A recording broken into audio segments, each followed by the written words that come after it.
नमस्कार दोस्तों, आइए आज पढ़ते हैं रचना, व्युत्पत्ति या बनावट के आधार पर शब्द के भेद। तो रचना, व्युत्पत्ति, बनावट के आधार पर शब्द के 3 भेद होते हैं। पहला रूढ़ शब्द, दूसरा यौगिक शब्द, तीसरा योग रूढ़ शब्द। तो आइए सबसे पहले पढ़ते हैं रूढ़ शब्द। क्या पढ़ेंगे? रूढ़ शब्द।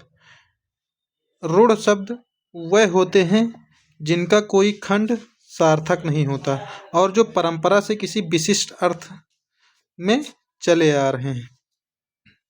दूसरी परिभाषा होगी इसकी, वह शब्द जिनमें संधि, समास, उपसर्ग और प्रत्यय न हो, उन्हें हम क्या कहेंगे? रूढ़ शब्द कहेंगे। जैसे जल, नल, कल, कमल, पुस्तक, गेट, पेट, पुल, शिव। इसमें जैसे देखिए जल को अगर जो आप अलग करेंगे ज और ला को, तो न ज का कोई अर्थ निकल रहा है और न ला का कोई अर्थ निकल रहा है। तो इस वजह से एक कैसा शब्द हो गया? रूढ़ शब्द हो गया। किस प्रकार का शब्द हो गया? रूढ़ शब्द हो गया। जैसे कल को अगर जो आप का और ला को अलग कर लेंगे तो यहाँ पे भी कोई अर्थ नहीं निकलेगा। तो इस प्रकार के शब्द क्या कहलाते हैं? रूढ़ शब्द कहलाते हैं। तो आइए अब दूसरे नंबर का देखते हैं, यौगिक शब्द। यौगिक शब्द वह शब्द जो 2 या 2 से अधिक सार्थक शब्द खंडों के योग से निर्मित होते हैं। अब ये ऐसे शब्द होंगे जिनका खंड करोगे तो 2 या 2 से अधिक सार्थक खंड हो जाएंगे।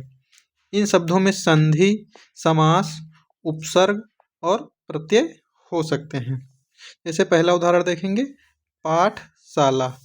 अब पाठशाला को आप अलग करेंगे, पाठ और शाला, तो पाठ का भी अर्थ निकल रहा है और शाला का भी अर्थ निकल रहा है। तो दूसरा उदाहरण जैसे देखेंगे, प्रतिदिन, तो इसमें प्रति का भी अर्थ निकल रहा है और दिन का भी अर्थ निकल रहा है। तो इस प्रकार के शब्द क्या कहलाते हैं? यौगिक शब्द कहलाते हैं। अब आइए देखेंगे तीसरे प्रकार का शब्द, योग रूढ़ शब्द। क्या देखेंगे?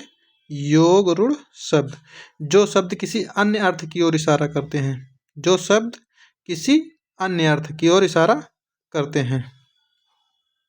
जैसे इसकी दूसरी परिभाषा देखेंगे, वह शब्द जो यौगिक तो होते हैं परंतु जिनका अर्थ रूढ़ विशेष हो जाता है, वह योग रूढ़ शब्द कहलाते हैं और ये सामान्य अर्थ को प्रकट न कर किसी विशेष अर्थ का प्रकटीकरण कहते हैं। जैसे कोई तीसरा अर्थ देते हैं। बहुब्रीहि समास के उदाहरण योग रूढ़ शब्द होते हैं। बहुब्रीहि समास के उदाहरण क्या होते हैं? योग रूढ़ शब्द होते हैं। जैसे जलज, जलज। अब जलज जो होता है वो जल में जन्मा, क्या? जल में जन्मा अर्थात कमल। तो एक किस प्रकार का शब्द हो गया? योग रूढ़ शब्द हो गया। जैसे पंकज, पंकज का अर्थ क्या होता है? कमल। पंकज का अर्थ क्या होता है? कमल।